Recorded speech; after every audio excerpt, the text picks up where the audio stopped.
Assalamualaikum dan selamat sejahtera. Tuan-tuan, puan-puan yang dihormati, majlis akan dimulakan tidak berapa lama lagi dan untuk itu Sekocita memohon kerjasama para hadirin sekalian agar dapat memastikan mikrofon tidak diaktifkan bagi mengelakkan sebarang gangguan dan majlis dapat berjalan dengan lancar. Terima kasih. Bagi pihak majlis, saya ingin merakamkan jutaan terima kasih kepada hadirin sekalian yang dapat meluangkan masa untuk menghadiri program Excelib Siri 7 pada hari ini. Bismillahirrahmanirrahim. Bagi memberkati majlis pada hari ini, saya menjemput saudara Muhammad Izzuddin bin Ruslan untuk memimpin bacaan doa. Dipersilakan. Assalamualaikum warahmatullahi wabarakatuh. Al-Fatihah. A'udzubillahi minasyaitonirrajim. Bismillahirrahmanirrahim. Alhamdulillahirabbil alamin. Arrahmanirrahim. Maliki yaumiddin. Iyyaka na'budu wa iyyaka nasta'in. Ihdinas siratal mustaqim. Siratal ladzina an'amta 'alaihim ghairil maghdubi 'alaihim waladdallin. A'udzu billahi minasyaitonir rajim. Bismillahirrahmanirrahim. Alhamdulillahirabbil alamin wassalatu wassalamu ala asyrafil anbiya'i wal mursalin sayyidina Muhammad wa ala alihi wa sahbihi ajmain. Allahumma inna na'udzubika minal baras wal junun wal juzaa wa min sayyi'il asqam. Allahumma iftah 'alaina hikmataka wa anshur 'alaina min hadaini rahmatika ya arhamar rahimin. Rabbi israh li sadri wa yassir li amri wahlul 'uqdatam min lisani yafqahu qawli. Qalu subhanaka la ilma lana illa ma 'allamtana innaka antal alimul hakim. Rabbi yassir wa la tu'assir fa innaka siwa kulli 'asir 'alaka yassir. Allahumma tammim bil khair bi rahmatika ya arhamar rahimin. Rabbana hab lana min azwajina wa dzurriyyatina qurrata a'yun waj'alna lil muttaqina imama. Rabbana atina fid dunya hasanah wa fil akhirati hasanah wa qina azabannar wa qina azabannar wa qina azabannar. Wassallallahu ala sayyidina Muhammad wa ala alihi wa sahbihi wa baraka wassalam. Walhamdulillahi rabbil alamin. Wallahu minkum wa minkum taqabbal ya karim. Assalamualaikum warahmatullahi wabarakatuh. Waalaikumsalam warahmatullahi wabarakatuh. Amin amin ya rabbal alamin. Terima kasih atas bacaan doa itu sebentar tadi. Bismillahirrahmanirrahim. Assalamualaikum dan salam sejahtera. Yang berusaha Profesor Dr. Abrizah binti Abdullah, Fakulti Sastra dan Sains Sosial, Universiti Malaya. Yang dihormati Puan Rugaya binti Ali, Ketua Pustakawan Universiti Sains Malaysia selaku moderator program. Barisan Ketua-Ketua Pustakawan Universiti Awam, Barisan Timbalan-Timbalan Ketua Pustakawan Universiti Awam, tuan-tuan, puan-puan, para peserta program yang dihormati. Program pada hari ini adalah kesinambungan daripada program Excelib Siri 6 yang telah dijalankan pada 25 November 2021. Program Excelib merupakan kolaborasi di antara Akademi Kepimpinan Pendidikan Tinggi, AKAP, Jawatan Kuasa Ketua Pustakawan Universiti Awam, JKKPUA dan Perpustakaan Tunku Tun Aminah, Universiti Tun Mesir Malaysia UTHM. Program ini bertujuan bagi memantapkan kelestarian kepimpinan pegawai kanan perpustakaan dan juga memperkasa peranan ketua pustakawan dalam mendepani perubahan ekosistem pendidikan tinggi yang sangat dinamik dan mencabar serta perlu peningkatan kompetensi kepimpinan. Para hadirin sekalian, program Excelib akan diteruskan lagi dengan perkongsian daripada yang berusaha Profesor Dr. Abrizah binti Abdullah, penceramah untuk sesi 1 dengan topik Open Science Way Forward for Libraries. Untuk makluman, program ini akan dikendalikan oleh yang dihormati Puan Rugaya binti Ali selaku moderator program. Tanpa melengahkan masa lagi, majlis dengan segala hormatnya mempersilakan yang dihormati Puan Rugaya binti Ali bersama-sama yang berusaha Profesor Dr. Abrizah binti Abdullah dengan perkongsian sesi pertama Open Science Way Forward for Libraries. Dengan segala hormatnya dipersilakan.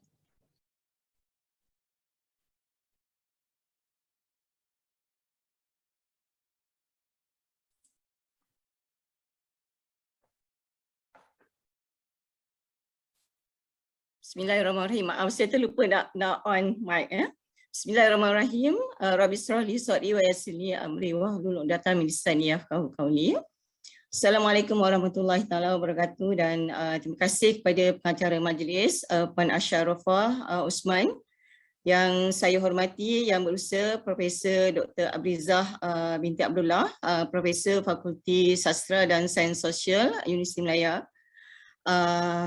Ketua-ketua Pustakawan Universiti Awam, Timbalan-timbalan Ketua Pustakawan Universiti Awam, ahli jawatankuasa program Excelib dan juga ahli-ahli sekretariat daripada UTHM, tuan-tuan, puan-puan, para peserta program yang saya kasihi sekalian.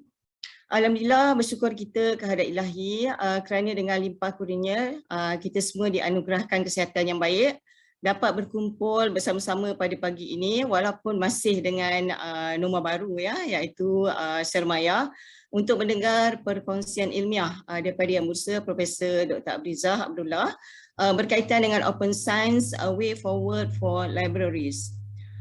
Sebelum kita menjemput Prof, izinkan saya membacakan sedikit profil biodata penceramah yang cukup hebat dan agak panjang jugalah sebab saya dapat daripada UM Expert ya, dan saya dapati Prof juga telah memberikan CV yang telah dipendekkan. Walau bagaimanapun, Prof Abrizah Abdullah is a professor at the Department of Library and Information Science. Abrizah graduated with a bachelor degree in environmental engineering from Temple University, Philadelphia, and obtained a master's and PhD degree both in library and information science from UM. Her research interests focus on digital libraries, information behavior, scholarly communication, and bibliometrics. She is an active researcher, heading her own research group in scholarly communication. She is a senior academic associate at Cyber Research Limited UK and is currently a principal investigator in an international research funded by the Alfred Sloan Foundation that investigates the scholarly communication behaviors of early career researchers during the pandemic, involving 8 countries, which are China, France, Malaysia, Poland, Russia, Spain, UK, and USA. Her prior research works on digital libraries, bibliometric, and scholarly communication led to the development of a Malaysian journal hosting platform, My Journal, and a national citation indexing system, MyCite, in 2011, where she was then appointed as the Deputy Director of the Malaysian Citation Centre, MCC, and the advisory panel of the MCC at the Department of Higher Education. Prof. Abrizah is the Chief Editor of the Malaysian Journal of Library and Information Science, which is indexed in both Social Science Citation Index, SSCI, and Scopus. She is an active author, international advisory board member, and a reviewer of impact factor journals in the area of library and information science. She has also been invited to speak at various talks and seminars that promote the understanding of the role of scholarly publishing and its impact on research and teaching. She is currently a member of the Malaysian Open Science Alliance under the Academy of Science Malaysia, chairing the working group on capacity building and awareness, and a member of the steering committee for the International Science Council project on the future of scientific publishing. Prof. Abrizah was the Dean of the Faculty of Computer Science and Information Technology, University of Malaya, from July 2017 to August 2019. Prior to this, she served as the Dean of the Institute of Postgraduate Studies, where Abrizah and her team were responsible in managing the postgraduate education and ensuring the highest level of full research program conducted in the university. She was a teacher librarian and had 10 years secondary school teaching experience, and was appointed as Assistant Director at the Educational Planning and Research Division, EPRD, Ministry of Education Malaysia, before joining the University of Malaya in 2000. Okay, ada panjang lagi, tapi saya terus ke seterusnya, dan di sini jelas ketampakan ketukan beliau, dan kita sangat beruntung pada pagi ini kerana Prof. Abrizah sudi jemputan dari pihak sekretariat untuk berkongsi ilmu dan kepakaran yang beliau ada dengan mengupas tajuk yang sangat sesuai dengan keperluan semasa kita sebagai pemimpin dan juga bakal pemimpin kepada perpustakaan akademik Universiti Awam. Dan kita kena bersedialah dengan menghadapi era yang mendatang ya. Jadi we got the right person to talk dan tanpa mengelakkan masa, dengan segala hormatnya saya mempersilakan yang berusaha Profesor Dr. Abrizah binti Abdullah untuk mengupas dan berkongsi topik pada pagi ini mengenai Open Science Way Forward for Libraries. Silakan Prof.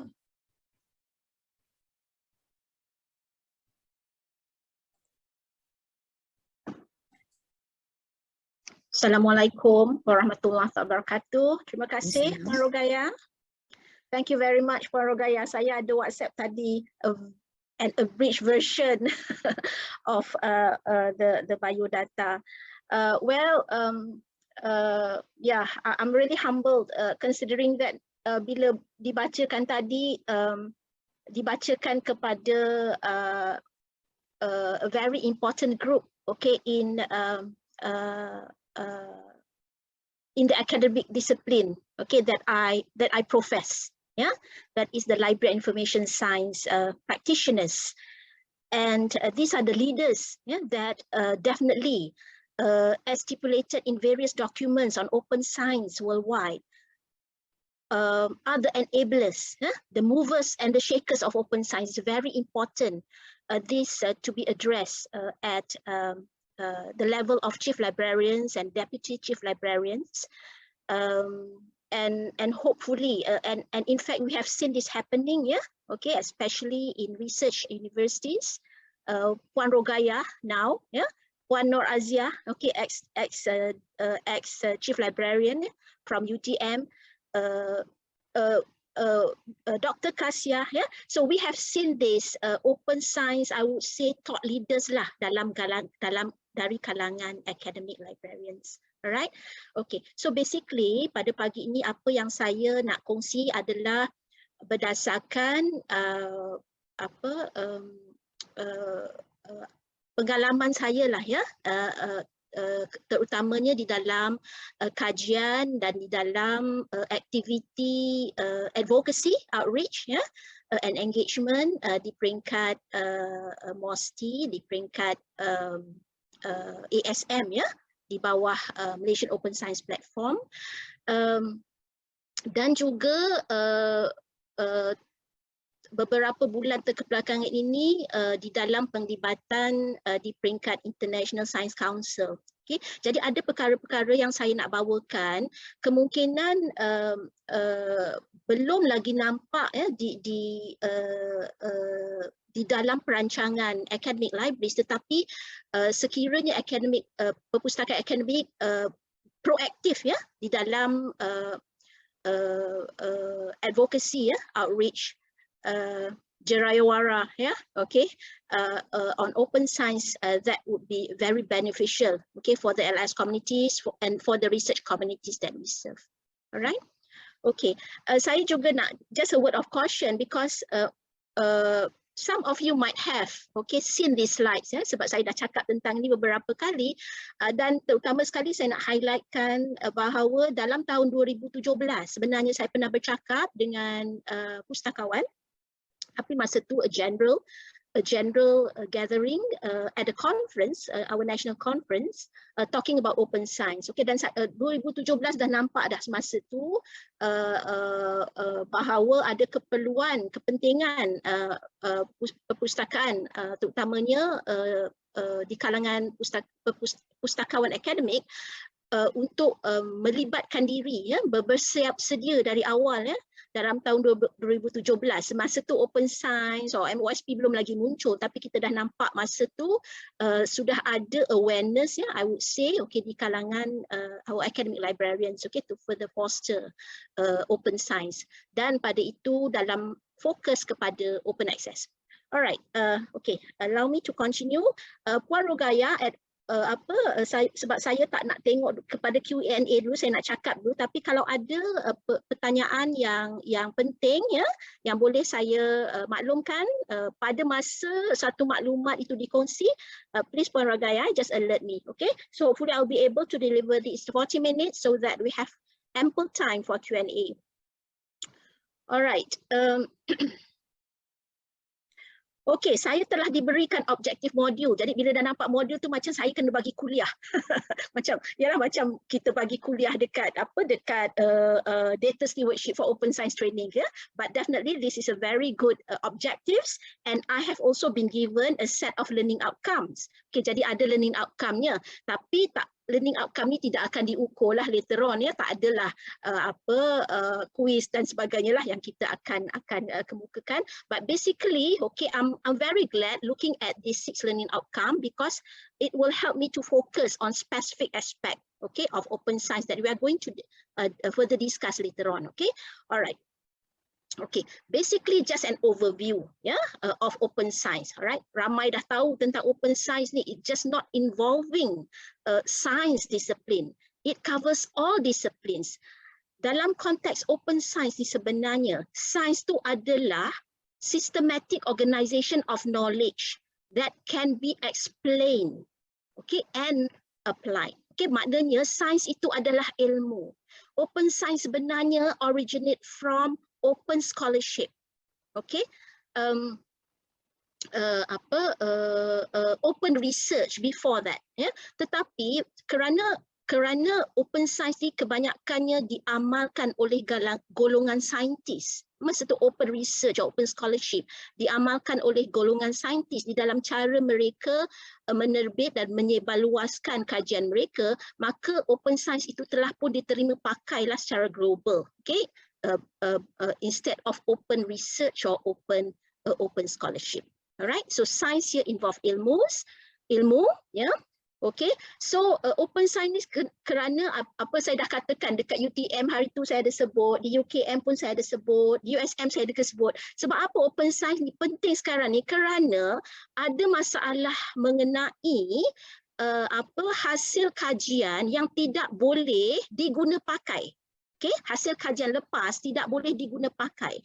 Maksudnya dari segi metodologinya, kalaupun dibuat kembali tidak dapat menghasilkan sebagaimana seperti yang kajian itu laporkan. Ini masalah yang paling penting sekali. Dan dalam aspek LIS ya, kita nampak benda ni daripada hasil apa? Retractions. Remember for the past few years ni kita dah nampak tentang kajian-kajian yang ditarik balik kan?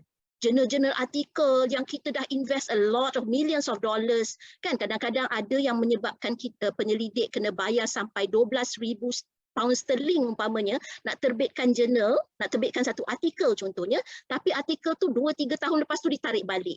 You see, rugi, especially in aspect of academic libraries who are rendering these services. Kita dah beli ya, kita dah subscribe the database that covers this journal. So some of these are actually very, very disappointing lah, ya, very frustrating for us academic librarians. Sebab apa? Rugi sangat.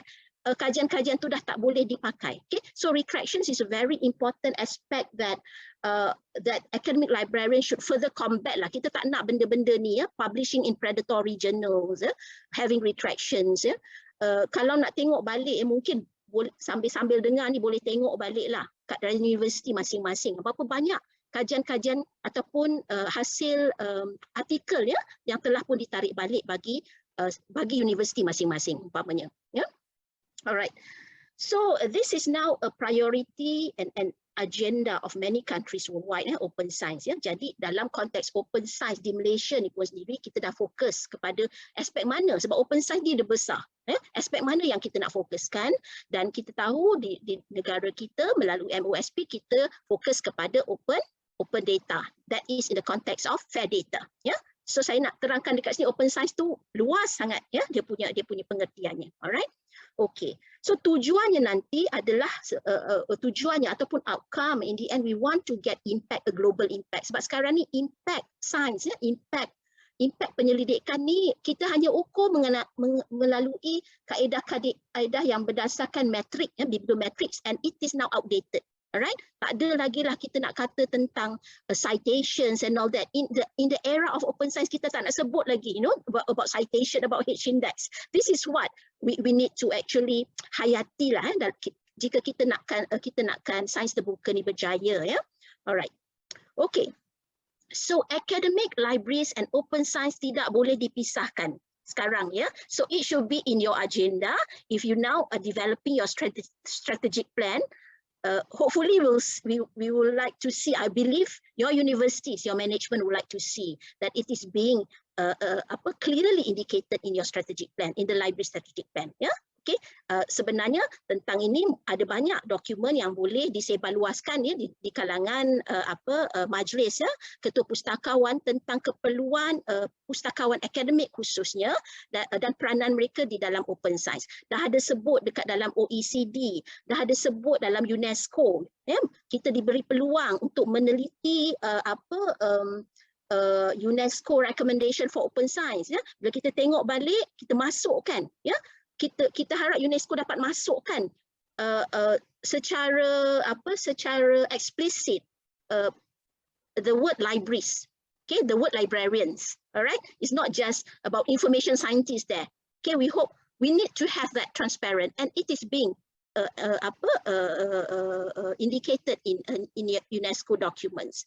International Science Council pun juga, ya, okay, ada menetapkan apakah di antara tanggungjawab pustakawan, okay, dia tak sebut pustakawan, dia sebut perpustakaan akademik, okay, dalam konteks amalan open science, khususnya open data. Alright, dan kita tahu academic libraries in Malaysia, especially the RUs, are now supporting a good part of open science practices, and happy to see this is being, okay, transfused, ya, juga di non-RUs, dan kita dah nampak a very good, participations and support, even from the chief librarians, okay, to participate in the training of data stewardship for open science. Okay, really happy to see that. Alright, so kita pergi kepada learning outcome pertama, okay, to define open science, understand entire scope. Okay, dah banyak dah definasi open science ni sebenarnya, ya. Tapi yang penting kita patut tahu adalah ia merupakan apa dia? Apakah dia sebenarnya open science? Konsepnya adalah untuk, okay, to reduce or to break the barriers that prevent the free flow of knowledge. Maknanya open science is all about knowledge sharing. It is all about knowledge sharing. Tapi apa dia? Dia boleh jadi amalan, ya. Dia boleh jadi satu gerakan. Alright, dia boleh merupakan satu inisiatif ataupun aktiviti. Ia boleh juga merupakan satu platform. Ia juga boleh merupakan satu alat. Ya, jadi open science ni sebenarnya dia tak adalah satu specific definition, but there are actually authoritative definition that we can get, especially from documents developed by UNESCO, OECD, dan dalam konteks Malaysia pun kita dah ada bangunkan definisi ataupun scope open science itu sendiri. Alright, okay, so alright. Tapi saya telah berpeluang, ya, untuk bercakap sedikit tentang open science kepada media, ya, dan nampaknya sekarang ni dalam konteks open science in Malaysia, perkataan tu dah diguna pakai di kalangan di media, iaitu sains terbuka. Walaupun nomenclature ini belum diguna pakai ataupun tak ada mana-mana entiti ataupun Dewan Bahasa endorse dan sebagainya, tapi itelah diguna pakai, okay, di media, dan hopefully it is being used. So sekarang kalau Google Sains Terbuka ni bukan saja resources from Indonesia that we get, but Indonesia they definitely translate Sains Terbuka, but we can get it also from resources in our country. So sekarang ni ini adalah definisi yang telah saya guna pakai dalam konteks open science in Malaysia. Okay, ya. Jadi dah ada definisinya yang telah pun diterjemahkan oleh FMT. Mungkin ada di kalangan rakan-rakan yang dah tengok, ya, tentang dah baca tentang just a small a short or a brief write up by FMT, tapi adalah a longer write up that I hope can be shared or can be published by academic libraries lah. Mana-mana siapa yang berminat nak publish a longer version of this, I would say it should not be a problem. We can have it in a scholarly blog ataupun ada blog ataupun web resources of library. It should not be a problem. So this is actually what open science is. Amalan untuk meruntuhkan halangan-halangan yang membendung aliran bebas ilmu. Okay, so that it is there. But why this need to be done? Why do we need to break the barriers?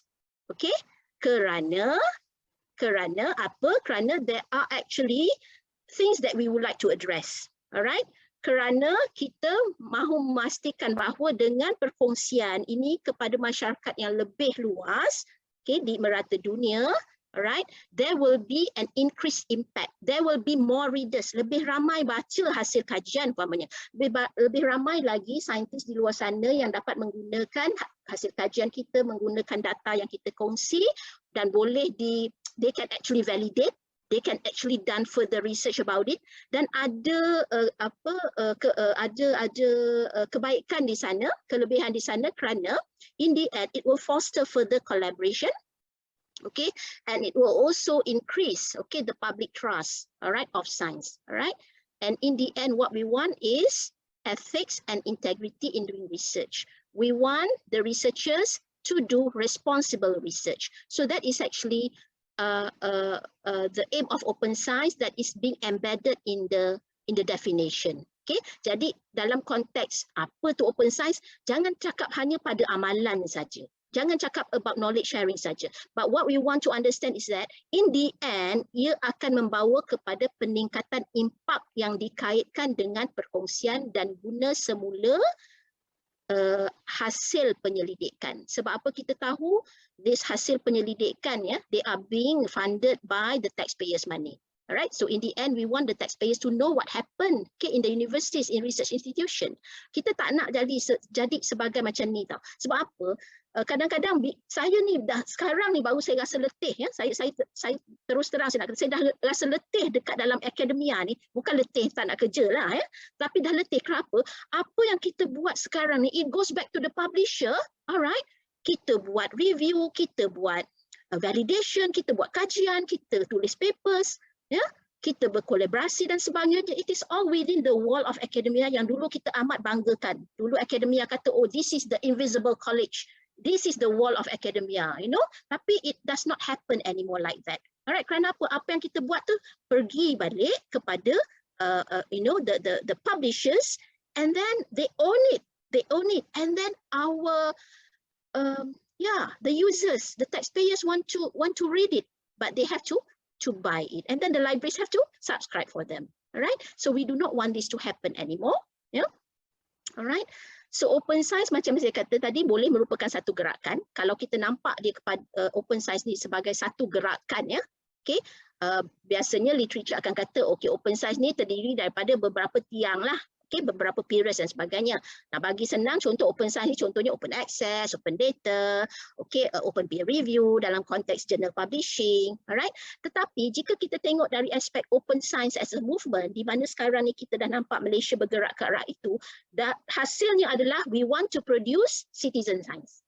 Okay, kita nak produce di citizen science. Tak ada namanya lagi lah, tapi saya rasa apa, warga science, something citizen science, ya. Yeah? Science warga, alright, where we want the citizens, okay, in the end the citizens are very much interested in STEM. Not only in STEM ni sekarang pun bukan hanya sains saja. STEM ni maksudnya ilmu lah yang menjangkau menggunakan STEM is being applied in social science and humanities. So we want to produce citizen science where citizens become the new players of research ecosystem. Yeah. Okay, so this is where sekarang ni kita harapkan kita akan produce citizen science very early, very much early. Okay, di masa mereka di bangku sekolah lagi, di mana mereka boleh menjalankan kajian atau menyertai kajian yang dilakukan oleh para saintis. Alright. Okay, umpamanya dalam data collection umpamanya. Kita dah nampak dekat Malaysia ni umpamanya di Terengganu, di Kelantan, ya. okay, masyarakat remote areas, they are actually helping out, or even in Sabah and Sarawak, in remote areas, okay, the citizens, rakyat dilibatkan di dalam kajian, umpamanya very simple macam mengutip spesies, mengutip collect species lah, butterflies, okay, beetles dan sebagainya, okay. So this is very much involved like that lah, to that extent, okay. So we hope that, all right, academic librarians or librarians in general will not just be advocates, okay, movers and shakers of open science, but they can also develop themselves as citizen science. Okay, kalau tidak partner dengan saintis, alright, sebagai librarian, partnering with them doing research, but also librarians can advocate or also be citizen scientists. Alright, so this is open science as a movement. Tapi kalau kita tengok ada satu aspek di mana kita boleh kupas open science sebagai a school of thought, maknanya mazhab lah, macam mazhab, tahu mazhab apa? So apabila kita tengok dekat pelbagai inisiatif di dunia, mereka konsep open science yang mereka pegang ataupun mereka fokuskan itu berbeza. Saya bagi contoh macam di Afrika. Afrika is very much into open access.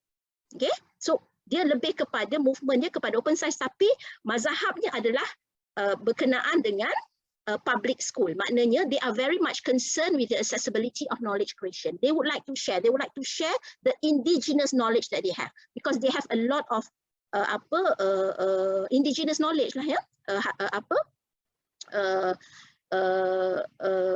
kajian-kajian ataupun ilmu-ilmu yang berkaitan dengan hal-hal yang bersifat tradisional, okay, umpamanya dalam ubatan, budaya, kraft tangan dan sebagainya, okay, right, they are all outgoing this. Di Amerika Syarikat umpamanya, okay, Amerika Syarikat biasalah, Europe, ya, mereka bila mereka buat ni, mereka bukan buat untuk negara mereka, ya, mereka buat untuk satu dunia, alright. Jadi the thought, the mazhab now is on, okay, how do we actually measure impact. Sebab tu kalau kita tengok di Europe ataupun di Amerika Syarikat, fokus kepada open science ni adalah tujuannya untuk mengukur sejauh manakah impact penyelidikan itu sendiri. So that's why they come up with different ways of assessing research, right? Apart from just using bibliometrics. Okay, jadi ada 5 mazhab, or what I say, school of thought, okay, advocated in various part of the world, as highlighted by Fisher and Fiske. Boleh tengok boleh tengoklah dokumen ini, ya, di mana ini lebih bersifat philosophical lah, ya, dokumen ini lebih bersifat philosophical. Tapi kalau kita tengok, ya, bagaimana the various school of thoughts, democratic, infrastructure, public, pragmatic measurement ni, kita boleh nampak apakah perkara yang mereka nak tonjolkan, ya, adakah mengenai making science public, adakah mengenai measuring the impact, okay, adakah lebih kepada infrastruktur. Kalau kita tengok Europe ataupun China, dia punya fokus lebih kepada infrastruktur. They want to develop efficient platform and tools, okay, for the world, for example, right, using cloud services, for example. Dan kalau kita tengok, ya, commercial I would say commercial organizations, macam publishers, kan, fokus mereka sekarang ni dalam open science is more on infrastructure. That's why kita dah tengok, kan, banyak infrastructure yang muncul. Apart from the closed infrastructure such as Web of Science and Scopus, we can see now, okay, contohnya macam Dimensions by Digital Science, alright. Okay, contohnya macam Sage dah fokus kepada Sage Open, and also the preprint servers, dia punya advanced preprint servers. Kita dah tengok Figshare sekarang ni dah membangun, dan pelbagai jenis repository yang lain yang telah pun saya rasa sekarang ni kebanyakannya the main players are the commercial publishers and scientific service providers, alright. Okay. Dan dalam masa yang sama, di negara-negara, khususnya negara-negara macam Global South ni, kan, kita masih lagi membangunkan digital repository, data repository, institutional repository yang, of course lah, institutional repository yang masih lagi berbentuk institusi. Okay. Jadi MOSP, under MOSP tu nak go for the national level, and hopefully sekiranya negara Asia yang lain, okay, ingin turut serta, perhaps ia boleh dikembangkan dalam konteks Southeast Asia. Alright, so ini dari segi the school of thoughts tadi lah ya, yang berbeza. Dan kita boleh tengok ya, kalau kita tengok di mana library boleh melibatkan diri adalah dari aspek democratic school of thought. Okay, we want the scientific knowledge to be equally distributed, right? And also in terms of infrastructure, because libraries ni memang kebanyakan daripada infrastruktur in terms of repositories and archives that they are being hosted by libraries. Ya, di mana-mana pun di dalam Malaysia, di dalam negara kita, especially academic libraries, it is being especially university libraries, it is being hosted by the academic libraries, the various platforms, right? With the support, full support, okay, from pusat teknologi maklumat masing-masing. Okay, and also school of thought in terms of making science be made accessible to the public. Okay, dalam konteks ini, libraries also can play a very important role, right? Not just only to this community that we serve, kan, academic community saja, but expand to disseminating science to the public. Ya, bukan hanya saja kepada community kita. Maknanya janganlah login lagi nak tengok thesis, kan? Okay, maknanya just make your thesis open. For example lah, this has been actually advocated for years. Yeah, all right, okay. Alright, so that's it. Learning outcome 1. So learning outcome 2, kita nak faham open science ni dari segi macam mana kita how do we apply it within the research cycle. Sebab ini penting untuk data stewards lah, khususnya ya, untuk data librarians or data stewards within a library. They need to understand this lah, because they are working with researchers. So it's very important macam mana konteks open science ni dalam penyelidikan. Ya, alright. So we can actually understand this, and this can also show or illustrate, okay, the meaning of open science itself, and also highlight the various practices lah within each research cycle. Okay, all right. Okay, so kalau kita tengokkan ya, open science as a research process, kita semua dah arif ya tentang apakah dia proses penyelidikan lah. Kalau kita tengok sama juga dengan research process life cycle tu, ya, di mana kita bila penyelidik buat kajian ya, dia mulalah start dengan dia punya problem statement lah, research objective, research hypothesis dan sebagainya, collect data, buat literature review, process, store data dan sebagainya lah. Okay, tetapi dalam konteks peranan perpustakaan ni, okay, sekarang as it is now, okay, we are involved, alright, we are involved. I use the word we lah, because I'm part of you. We are involved in the long-term preservation, okay, alright, yang ada bintang biru tu ya, long-term preservation, and then we are involved in publication and distribution. Maksudnya bukan publish bersama, tetapi dissemination of publication. Alright, so publication and distribution, and also reuse. Yeah, so libraries are involved in this. Tetapi dalam konteks yang lebih luas lagi adalah, alright, in terms of open science in Malaysia, MOSP, okay, libraries will also be involved in the curation of data and research output. Maknanya mula awal lagi bintang yang yang warnanya merah itu. Okay, so bila kita kata curation, this word is not foreign, not foreign to you all. You all tahu apa dia curation, kan? Kita dalam konteks kita selalu kata tentang cataloging, indexing, abstracting. Alright, but when we talk about curation here, right, librarians need to partner with the researchers and convince them that they need to share the data. Okay, dulu kita dah kata dalam open access kita try, okay, convince them that they need to share their research, their preprints, okay, or for example their postprints, for example, right? Okay, you need to convince them. Tapi saya tak pasti sejauh mana lah penyelidik kita ni they willingly archive, okay, their preprints or postprints in repositories. Alright, so apa lagi sekarang ni nak pastikan mereka share, okay, the data that they have. So this is an important role, okay, of the library. Alright, when you do curation, curation is done by professionals who can actually systematically organize, okay, the information, the data, the research output, alright, belong to the researchers. So apart from doing this, you also need to convince, meyakinkan mereka macam mana cara nak yakinkan.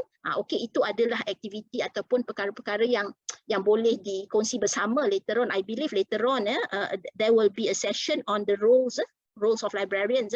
Definitely, okay. The speaker will cover that. All right. But what I want to focus here is that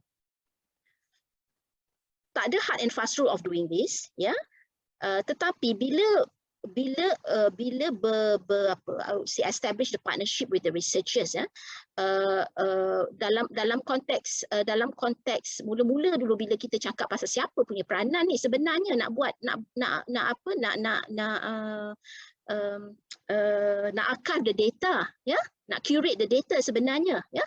Okey, peranan tu memang peranan pustakawan lah, tetapi sebenarnya you need to work with the librarians, with the researchers, because they understand their data. Takkanlah sampai bila kita buat data creation, we have to make sure that the files are all correct, accuracy, dia punya various fields that they create is accurate, make sure tak ada missing information, missing data dan sebagainya. Tapi sebagai pustakawan, ya, sebagai data librarian or data stewards, you don't have to do that. You just make sure that, okay, is this being communicated, okay, to the researcher, right? And the researcher will have to do that, all right, with your help. Okay, so this is very important at the level of curation of data and research output. All right, the data stewards needs to fully convince the data owner to share. Okay, jadi macam mana nak convince ni, you kena tahulah tentang the legal aspect of sharing dan sebagainya. Yeah, okay, all right. So hopefully, okay, this is covered. Okay, how open science is conceived, yeah, as a research process. All right, and the role of librarians or the libraries in storing data and results, which now we call as curation, long-term preservation, public and distribution, okay, and also reuse. All right, so that's why in your repositories, all the citations that belong to a particular resource need to be open. Mungkin lepas ni boleh tengok balik your punya institutional repository. Adakah citations of a particular research output in your repository is being open? Okay, boleh tengok balik lah lepas ni. All right. Okay, so at this point, okay, Puan Rogaya, boleh saya teruskan, ya?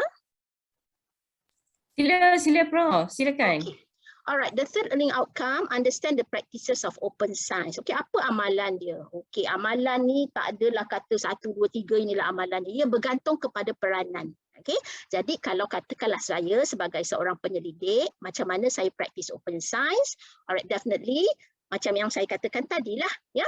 Okay, bila kita buat objektif, bila kita buat problem statement, alright, kita mesti dari awal lagi kita dah pastikan yang, ya, cara kita, method kita, cara kita nak kumpul data tu is being reflected in actually our research objective dan research questions. Itu dari segi kami lah sebagai penyelidik, ya, dan pastikan bila kita menerbit umpamanya, bila kita menulis artikel, kita pastikan metodologi itu is being detail.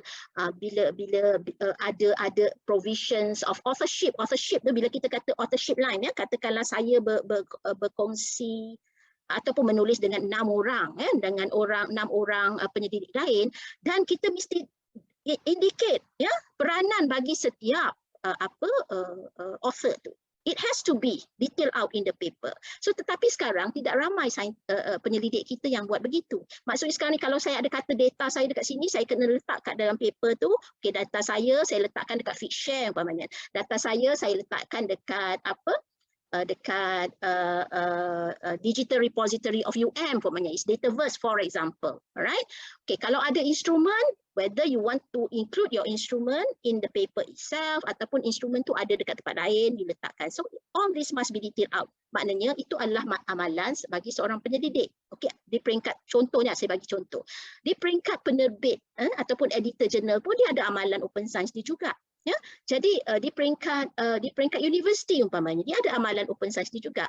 Alright, contohnya RMC, Research Management Center, ada juga the practices of open science. So you can actually see, okay, how this is being translated, alright, dalam konteks inilah, ya, okay. Jadi saya bawa contoh, mungkin ramai dah pernah tengok taksonomi ni, saya bawa contoh ni, ya. Alright, dalam konteks untuk untuk pustakawan ya memberikan pemahaman yang lebih jelas kepada komuniti penyelidik umpamanya, ataupun kepada institusi ataupun kepada pengurusan universiti umpamanya, adalah kenal pasti open science ni dari segi taksonominya lah. Kalau kita dah dapat detail out, kalau sebab ni dah ada garis panduan, kemungkinan boleh bangunkanlah taksonomi sebeginilah dalam konteks mungkin boleh berkolaborasi lah di majlis ketua pustakaan can come up with this taxonomy that is unique to our own country lah, to country, or maybe to be used in universities. Alright, jadi bila kita dah tahu tentang taksonomi ni dan perkaitan di antara satu terminologi umpamanya dengan terminologi yang lain, maknanya the broad term and the narrow term, alright, kita dah develop, macam saya bagi contoh, kita develop this as a thesaurus lah, ni thesaurus kecil lah ni kan, thesaurus kecil, just a taxonomy. Jadi bila kita dah tahu tentang perkaitan satu konsep, satu terminologi dengan terminologi lain, kita tahu apakah antara amalan yang kita boleh lakukan. Saya bagi contoh ya tentang saya bagi contoh open data lah, senang ya, open data. Kita tahu salah satu daripada pillars open science adalah open data bila kita tengok open science as a movement. Jadi daripada situ kita tengok bila open data, tengok balik macam mana taksonomi ini boleh membantu kita untuk mengenal pasti apakah amalan-amalan open science yang boleh kita buat. Contohnya macam katakanlah ya open access use and reuse. Right, so it is actually a practice, open access use and reuse. Jadi kalau dalam konteks open data, dari segi penggunaan dan diguna semula, ia juga merupakan satu konsep open access. Right? Begitu juga kalau open access, tengok balik open access, dari segi amalan dia, right? Bangunkan definisi open access tu sendiri. Bangunkan inisiatif open access tu sendiri. Itulah how you should practice open science. To the extent that I know USIM, for example, has developed, a definition of open access. I believe kan, I think USIM has come up with its own definition of open access. Sebab saya pernah nampak. And also, as academic libraries are doing now, the practice is to come up with open access initiative through your IR. Alright. Lagi satu, macam mana kita nak amalkan lagi? Through researchers, for example, through publishing in gold route, right? Through archiving in the green route, for example. Jadi banyak sekali amalan-amalan yang boleh dilakukan tapi ia bergantung kepada kategori manalah pemain atau the players in open science ni, adakah dia penyelidik ke, library dan sebagainya. Tapi kalau kita tengok kepada library, the practices that you can do actually, we are going to discuss later bila kita tengok tentang nanti ada learning objective on the competencies of the librarians, you can actually see what are the amalan-amalan, how do you actually practice open science. Tapi apa yang saya nak tekankan kat sini, banyak aspek yang boleh kita buat dalam konteks open science ni. Alright, bukan hanya kepada penyelidik tetapi juga di peringkat pengguna juga. Contohnya macam sebagai seorang pelajar, sebagai contoh seorang pelajar PhD candidate, macam mana dia nak amalkan open science, alright, in disseminating information. Adakah dengan disseminate, alright, the information through Facebook or the doctoral support group, for example. So is it a practice of open science, right? So the best practice actually, that one, when we talk about disseminating information on social media, for example, it is a practice of open science lah. Tetapi kita tak, kalau dia faham sebenarnya tentang konsep open science, ethics and integrity, dia tak akan hanya berkongsi macam tu tau. Cara-cara mereka berkongsi tu macam a bit weird lah. They should understand the platform that is trustworthy enough to share information, okay, about scholarly work. For example, Twitter. Twitter is recognized, okay, as a trustworthy platform, okay, to disseminate information on scholarly work. Sebab scholars kebanyakannya guna Twitter. So this is something that perhaps dalam latihan kepada penyelidik muda ataupun PhD student that the librarians are doing, perhaps you need to touch a little bit of this when you tell them on research publishing, macam mana nak guna WAS or Scopus, macam mana nak guna online databases. Please touch also on the sharing aspect, okay, in the era of open science. When they share, please make sure there are ethics, okay, and integrity in sharing the platform that are trustworthy. Alright, kerana perkongsian maklumat dalam Facebook ini di kalangan scholars, I would say, it's not a norm lah. The norm should be on platform that are recognized by the scholars. So in this context, perhaps ResearchGate umpamanya, ya, ResearchGate, dan ada juga lah platform lain macam Semantic Scholar, apa lagi, Kudos, for example, ada platform-platform yang tertentu. Alright. Okay, so that's learning outcome number 3. Ya, okay. Dalam konteks ini saya nak ambil kesempatan tentang ini ya, tentang nak maklumkan ya, nak berkongsi maklumat kepada rakan-rakan semua tentang keperluan untuk membuka to open the record of science. Okay, so now the research community all over the world is now raising its voice. They are very, very concerned that the research funder, the government, the universities, okay, research groups, faculties, departments, okay, they are advocating that. Okay, they are advocating that. All right, it's time, okay, for all these entities to open up the record of science. Dan dalam konteks ini ya, yang akan main peranan besar adalah pustakawan. Alright, because dalam university, who is keeping the record of science? The perpustakaan kan? Right? The record of science should be kept by that should be a governance lah, research data governance in university. So tengok balik macam mana research data governance dekat university dan tengok siapakah yang berperanan sebenarnya untuk to keep the record of science and open up, ya. Sebab record of science sebenarnya di RMC, alright. So they should have this record. But do we have it? If let's say dalam konteks, okay, saya bagi contoh Dr. Kasia dekat UM ya, contohnya sekarang ni VC nak tengok semua penerbitan yang terbitkan oleh profesor. Okay, semua penerbitan yang diterbitkan oleh profesor di dalam jurnal-jurnal Malaysia. So kita nak ambil kat mana? Alright. So if there is a planned, okay, way, a very planned strategy, alright, on how to keep and open the record of science, masalah ni tak akan berlaku. Kita tak akanlah terpaksa tercari-cari dekat mana nak dapatkan penerbitan. Sebab Malaysian publications, not all are indexed by WAS, not all are indexed by Scopus, not all are indexed by my site, or not all are in my journal kan, Malaysian publications kan. Jadi susah nak dapat maklumat ini. Jadi sekarang ni kena cari cara macam mana you need to keep and open the record of science tanpa mencari-cari, okay, rekod-rekod ini di merata-merata tempat lah. Okay, yeah. Alright, so there should be a strategy, right? Starting from now, for example, mungkin dah ada lama. So we can actually do this by developing an affordable universal open access. Memang betul. Tapi sekarang macam ni, kita tak nak nampak bergerak lagi dalam all over the world. Okay, they are not macam US ataupun UK ataupun England, for example, or Singapore, for example. Dia tak kisah pun tentang develop their own MOSP. Okay, but for us, we need to.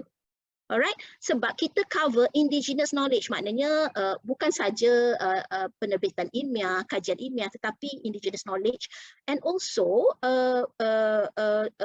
scientific output or research output that are published in other languages, dalam bahasa Malaysia umpamanya.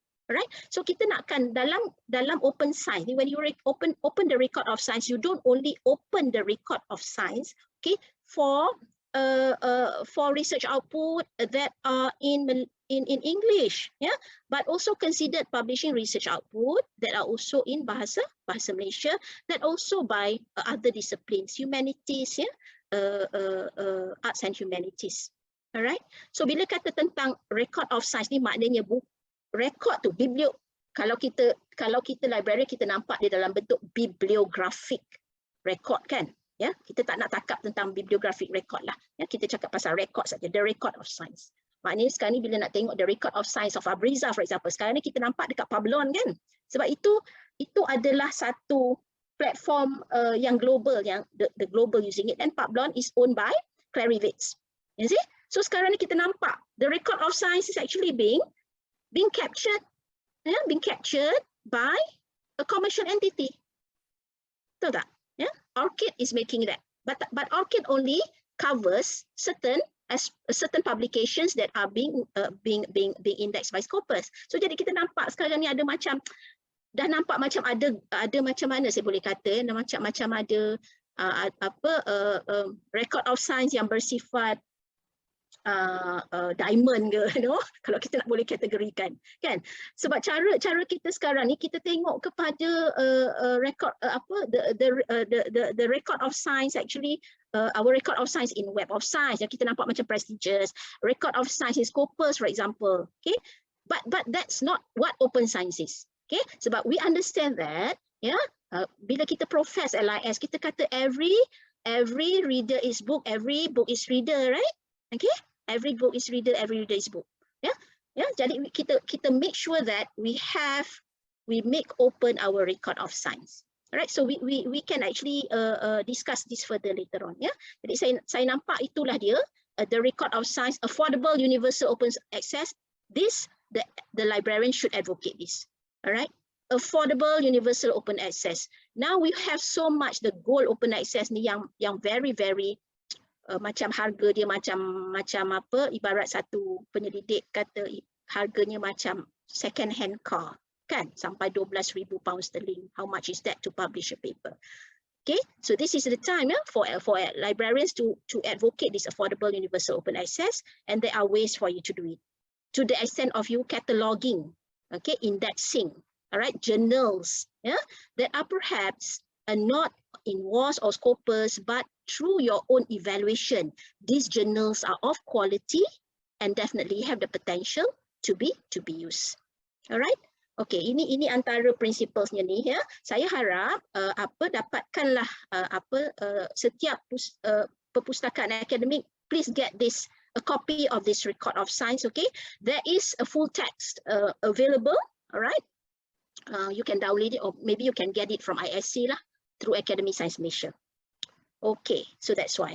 Jadi sekarang ni, how do you practice that? There are actually options for us. Okay, we can practice that through normalize it, okay, through develop and implement, ataupun kita terus pergi kepada atas, okay, top down governance. Alright, so dalam konteks ini bintang-bintang yang berwarna biru ini nampaknya bolehlah digunakan untuk sebagai panduan, okay, for academic libraries, alright, to practice open science. Okay, contohnya macam saya tak pasti sekarang bila academic librarians kata tentang dissemination of knowledge, macam mana nak menyebarluaskan kajian, macam mana penyelidik boleh meningkatkan impact penyelidikan umpamanya. Do you consider advising, okay, our researchers to put their papers on preprint service?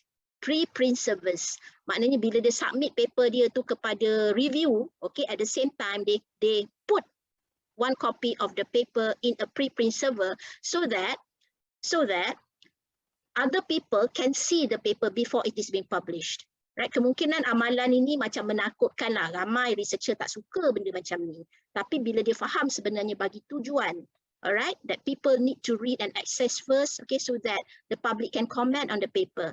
Alright, public dekat sini bukanlah public orang biasa lah, tapi the public is the scholarly community in general, regardless of the reviewer. Ya, sebab kita faham bila kita submit paper, bila kita submit satu paper kepada jurnal, yang baca tu 2-3 reviewer je.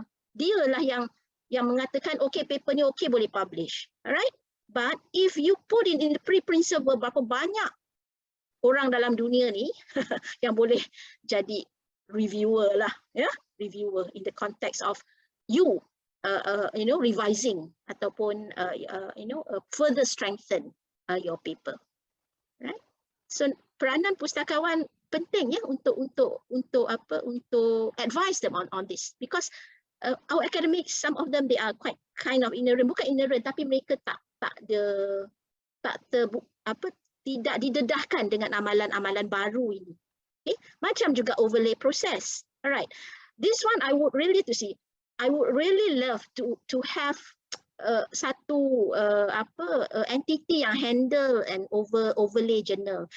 Dulu kan masa saya bercakap dekat, I'm not sure lah dekat platform mana, tapi awal-awal dulu 2019 saya pernah cakap dengan ni. Saya rasa a few of you attended this talk. Saya cakap dengan Academy Science Malaysia, why don't, okay, Academy Science Malaysia, why don't, alright, you come up with a journal, okay, like a Malaysia version of PLOS ke, yeah? Mungkin boleh jadikan Sains Malaysiana lah, contohnya Sains Malaysiana from UKM, ataupun a new journals, okay, that can be an open access mega journal for Malaysian research, an open access mega journal for Malaysian research through an overlay process, right? Jadi kalau benda ni because librarian they are also being trained, okay, in all this scholarly publishing, walaupun you tak publish ataupun tak buat research, you have been trained actually to do this. Yeah, why don't at level of Majlis Pustaka Malaysia ataupun PPM umpamanya, okay, mungkin boleh cakap PPM, try to come up with an overlay journal lah for our own LIS research, right? Do it for the region. Do it, mungkin boleh partner with Aunilo umpamanya. Ada 5-6 university who are actually a member, right?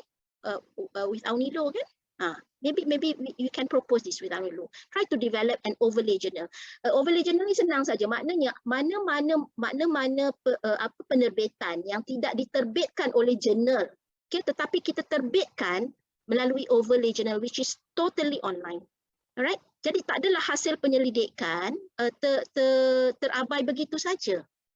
Alright, there are so many research that cannot be published.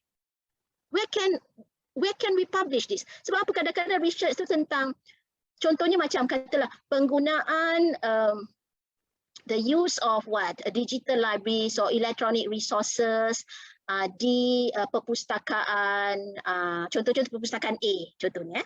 Research macam ni susah nak dapat publish kan dekat dalam international journals, right? But this kind of research is disseminated to practitioners, for example, might be of value. There might be a reader for this kind of research, for this kind of publication.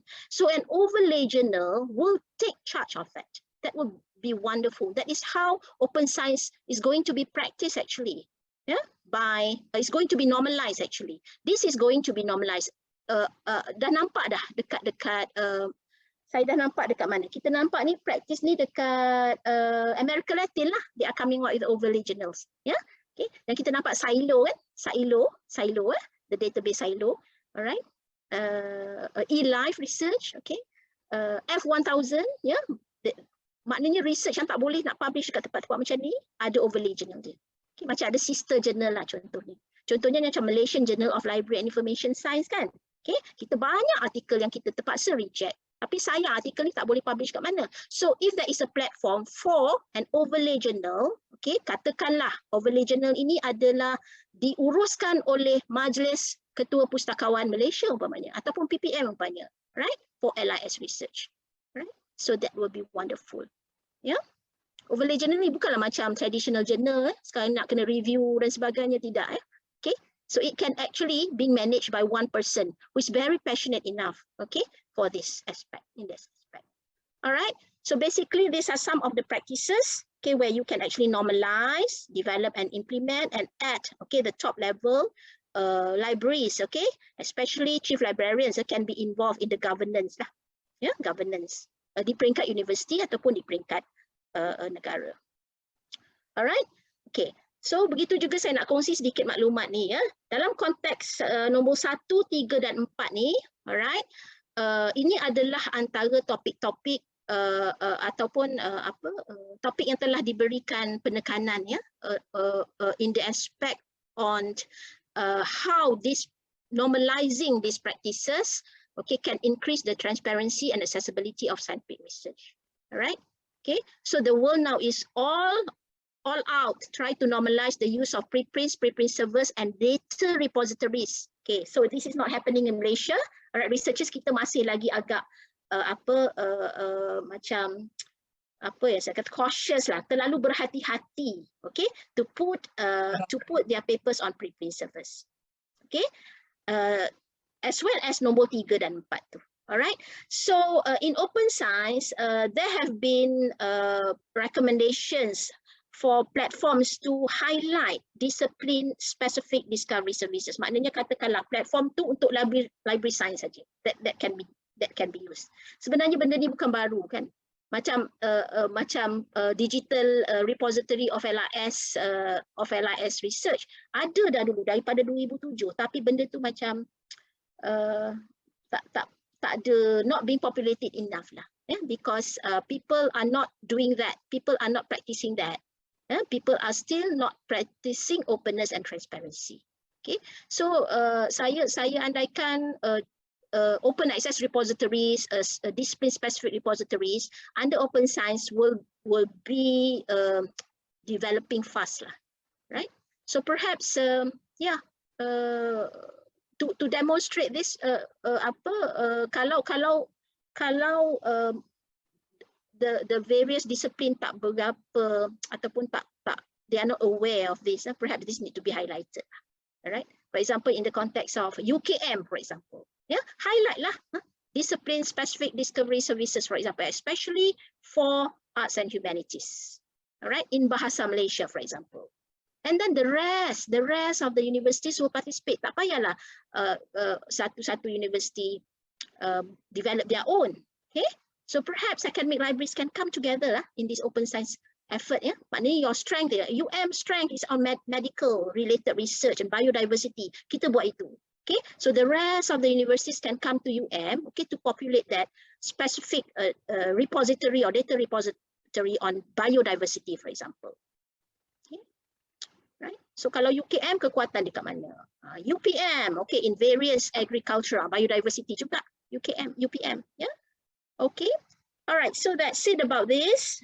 Okay, I have to rush in 5 minutes. All right. Okay, learning outcome 4 ni legal aspect ni penting ya. Sebenarnya macam ni, banyak isu tentang nak practice open science among researchers ni kerana hal-hal yang berkaitan dengan dasar ataupun polisi. First of all dia kata tak ada polisi, siapa suruh, tak ada mandate dan sebagainya. Begitu juga dengan pustakawan, ya, pustakaan tak ada mandate, tak ada polisi, so you do not move. Alright, so basically there is a worldwide legal framework. In fact, copyright framework, yeah, the general copyright framework, and then intellectual property policy or framework by each country semua dah cover dah tentang the need to protect the original expression of ideas. Okay, the need to protect. Alright, but who are protecting this? Okay, in terms of scholarly publications, sebenarnya the commercial publishers are actually protecting this. Alright, the copyright owner dah tak ada akses lagi kepada penerbitan itu. Yeah, alright. Okay, so all these are being covered in the legal framework. Okay, so kalau nak kata open science ni maknanya tak ada satu framework yang bind it together, but there are various framework, various initiative, various policies, various guidelines that you can use. Okay, dan kebanyakan daripada kerangka ini ataupun dasar ini adalah dibina semasa open access initiative. Right, so I'm very sure familiar with Budapest, Berlin Declaration, Sherpa Romeo, Sherpa Juliet. Ya, ini Sherpa Romeo ni nak handle dengan publisher, Sherpa Juliet macam mana cara nak handle dengan grant funder, Creative Commons, okay, and then for publicly funded research macam Horizon 2020, Alfred Sloan, umpamanya dia dah kata kalau katalah kami menaja kajian kamu mesti diterbitkan di dalam Okay, platform yang lebih terbuka. Dia tak ada kata publish dalam WAS Q1, tak ada. Pergi cari mana-mana lah. Maknanya okay, kalau you kena research ni, you kena publish dalam WAS Q1. The funder will not say that. Okay, but it's the university who say that. Alright, so this is something that you have also need to faham lah macam mana cara-cara, okay, to advise perhaps, okay, specific communities on the need to actually look again at this framework in order for open science to be a success. Alright, yeah. Okay, dalam konteks Malaysia juga kita ada National Guideline for Open Science, which I believe dah siap, which I believe is going to be further expanded for a policy. Dan setiap institusi, setiap universiti pun dah ada lah open access guidelines ataupun open access policy kemungkinannya. Ya, yeah? So dah ada dah perkara ni. Alright. Okay, I would like to touch on the San Francisco Declaration on Research Assessment, DORA, we call it DORA, and also Leiden Manifesto, that actually highlighted on how you do research assessment in the open science. Walaupun dia tak guna perkataan open science, dia guna perkataan openness, transparency, integrity, reproducibility. These are all the characteristics of open science, right? Okay, and libraries, okay, in top universities sign this declaration. Cuba tengok library di Malaysia ataupun Universiti Malaysia whether they sign or not declaration on research assessment. Alright, okay, mungkin boleh tengoklah lepas ni. Kemungkinan Majlis Ketua Pustaka Malaysia nak bersatu nak sign, okay, DORA sign San Francisco Declaration on Research Assessment. Okay, so there are other initiatives that you can actually sign up, for example, open citation, open abstract in the context of academic libraries. All right. Okay, so very important about fair data. Ini kita dah terangkan banyak kali ya dekat our data stewards ya. Mungkin data stewards boleh bagi sikit talk lah later on ya. Di perpustakaan masing-masing tentang kerangka fair data. Because fair data is not open. Okay, fair data is very much bounded by a legal framework. Alright? Okay, fair data mengatakan bahawa the A tu dalam fair tu accessible, bukan accessible saja, but accessible under well-defined conditions. Okay, so actually there is a legal binding ya dekat dalam open science focusing on fair data. Alright? Okay. Alright. Satu lagi perkara yang sangat-sangat ditekankan dalam legal framework ni adalah siapakah yang memiliki data tersebut. Okay. Yeah. So in various legal framework, legal document, the data ownership is being described dalam konteks policy ataupun guideline universiti masing-masing lah. Okay. Yeah. Okay. Alright, secara amnya, okay, these are all the parties that can have a potential claim to data. Ni tentang open data, tentang data. Maknanya kalau katakanlah saya download data, contohnya saya gunakan data daripada WAS, kan, untuk buat bibliometric study. Okay, data tu asalnya datang daripada WAS, tapi bila saya dah gunakan, alright, so I can be the owner of the data. You see, so that is where the user, okay, of the data or the reader of the data can be the owner. Okay, all right. Of course, the owner of the data is the person or a party that creates or generates the data. Tapi dalam konteks ownership of data, perpustakaan juga boleh jadi pemilik data tersebut. Alright, if the library develop a data repository, host the data repository, manage the data repository, so the library will seen as a compiler or packager of data, and the library owns the data as well. So this is a very unique case lah in terms of data ownership, tak macam publication tadi, okay, because publication dah jelas siapa dia punya owner, okay, or copyright owner, copyright owner, copyright owner of research publications. But for the data is a bit loose there, yeah. But anyhow, to safeguard your open science initiative, okay, or data data governance, data governance. So all this aspect, okay, should be incorporated in this, in your guideline, or in your open access or open science policy. Yeah, so this is very important. All right.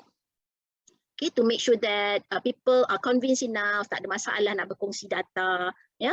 Sebab bila nak pastikan mereka berkongsi data, definitely in the context of Malaysia we need a mandate. Memang perlukan ada satu mandate, ya. Okay, so it must be a compulsory license lah, compulsory license. Okay, alright. Okay, before that, this is number 5. Okay, benefits, challenges, strategies of open access. Ini tak ada masalah lah, dah banyak baca kan. But in the end, apa dia open access nak tuju adalah inclusive and innovative research society. Inclusive. Tiada siapa yang tertinggal. Science is a public good. Okay, no society, no researchers left behind. Dalam konteks open science ni, kita tak nak kata, okay, bila kita buat analisis, alamak, women are not getting cited. We don't want that. We don't want that kind of findings emerge. Ya, bila kita dalam konteks pandemic ni, the women adalah they are not productive, they are not collaborating. Yeah, their papers are not getting citations. So these are the things that we would like to be removed, okay, from open science. Alright, ya, sebab bukan cara kita menilai hasil penyelidikan begitu. Salah satu kriteria dalam open science ni adalah gender equality. Gender equality. Sebab di banyak negara-negara yang membangun, ya, wanita lebih ketinggalan di dalam buat kajian, wanita susah nak publish paper, wanita lebih susah nak berkolaborasi. Alright, so hopefully in the context of open science, okay, this will not be happening. Okay, alright. Okay, so ya, saya dah nyatakan tadi konteks researchers, why do they want open science, about impact, visibility, reproducibility, transparency. Okay, dan yang paling penting sekali adalah mereka nakkan sesuatu hasil kajian disebarluaskan dengan cepat. Ya, sebab apa? Kalau kita tunggu lagi penerbitan, kadang-kadang penerbitan tu makan masa 2 tahun untuk diterbit. Tapi with open science practices, okay, even the publication, okay, is lambat lagi, but you have access, okay, to the prelim, okay, to the earlier results. Alright, okay. Of the study. That's why sekarang ni kita nampak kan, dah lama dah benda ni pun, sebab online first version, early access, ini part of open science lah, ya, tapi it's not in a true form lah, sebab sebenarnya kajian-kajian itu, hasil kajian itu telah pun ditulis, okay, much earlier, very much earlier.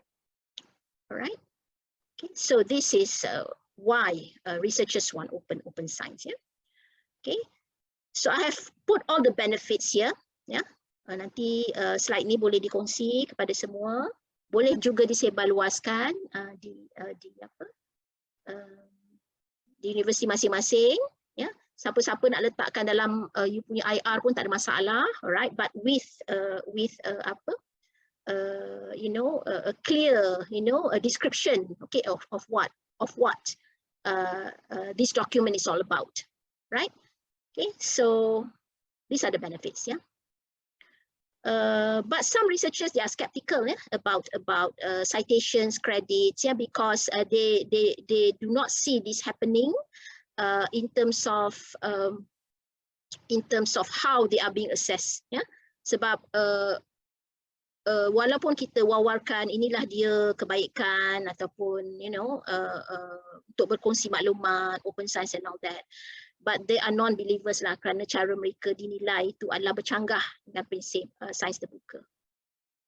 Okay. Alright. Jadi saya nak kongsi juga, ini adalah satu dapatan kajian yang dulu saya pernah kongsi dekat dengan satu masa MOSP dilancarkan. Saya pernah berkongsi ni, dan in fact the academic libraries helped me to disseminate this survey, okay, to the academics. Alright, thank you for that. So these are the benefits and the barriers lah, kenapa ataupun antara kekangan yang menghalang open science to further develop. Dan yang paling penting sekali nampak gayanya, kalau tak ada proper insentif, okay, bukan hanya dari segi ganjaran keuangan, it's not that, meaning that there must be an incentive for our researchers to practice open science. In fact, for the academic librarians also, you should have an incentive for developing or practicing open science. All right. So because it is not being recognized, and that's why people are not willing to practice open science. Okay. All right. Okay. So again, okay, the perceived benefits and barriers. Dan kebanyakannya bila kata pasal open science ni ramai kata, oh banyak sangatlah jurnal pemangsa dan sebagainya. They always equate open science or open access with predatory journals, which is not true. And then the cost of open access publishing is very, very high, but but it is also the responsibility of librarians to communicate this, to convince the researchers that there are so many open access journals that are available that are of good quality. All right, and perhaps you can also initiate with developing a list, our very own list lah. Kita ni terlalu banyak bergantung kepada senarai-senarai luar, Bills list lah, kan? Apa lagi ERA lah, WAS lah, Scopus, but we can also develop our own very own list. Okay, it's not like my site, because my site is different. My site does not look into the content. Okay, but librarians, okay, partnering with the researchers in their own discipline can actually look at the content of journals that are good, although they are not indexed by WAS or Scopus. Alright, okay, inilah antara kekangan-kekangan dia, tak ada masa lah, tak ada bajet lah, okay, tak ada infrastruktur dah. Dan kebanyakan daripada kekangan ni telah pun kita perhalusi dan kita cuba address this lah through MOSP. Lepas tu MOSP dah ada nak develop infrastructure, develop training program, kita ada policies dan sebagainya. Okay, so hopefully this will materialize lah dalam masa setahun lagi. Okay, kita ada lagi setahun tahun depan untuk make sure that we have this infrastructure, policies, and also capacity building and awareness for open science. Okay, alright. So macam mana kita nak buat? Inilah mandate. Okay, incentive, open science infrastructure roadmap.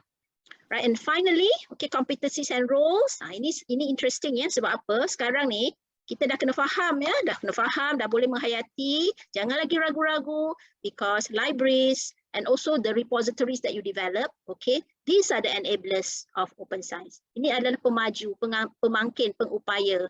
Enabler ni, makna enabler kita kata. No, it is not just enabler. You need to move and you need to shake, okay, your researchers, alright? You need to shake yourself, okay, to practice open science, okay? Bukan hanya dalam develop infrastructure juga, tetapi bila di peringkat implementation, okay, at the university level, when they need your feedback about whatever stick and carrots that can be done. Okay, walaupun you tidak dapat memberikannya pada saya lah, kalau kita tak begitu berkeyakinan untuk memberikan pandangan dalam konteks verbal ataupun laporan, what you can do is you develop you find the various literature that talks about the stick and carrots and pass it to the vice chancellor, pass it to the deputy vice chancellor. Ingat, tengok ini kajian, jangan pass the paper saja tahu, tapi extract, cakap okay ni cakap macam ni, cakap macam ni.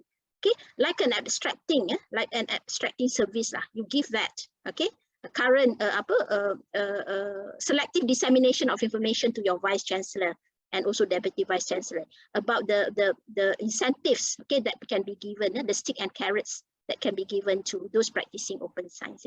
Okay, so this is what I foresee that jika ke tahap itu the chief librarian and the deputy chief librarian can do, that will be very, very beneficial. All right, okay, and that will also increase the reputation of the library.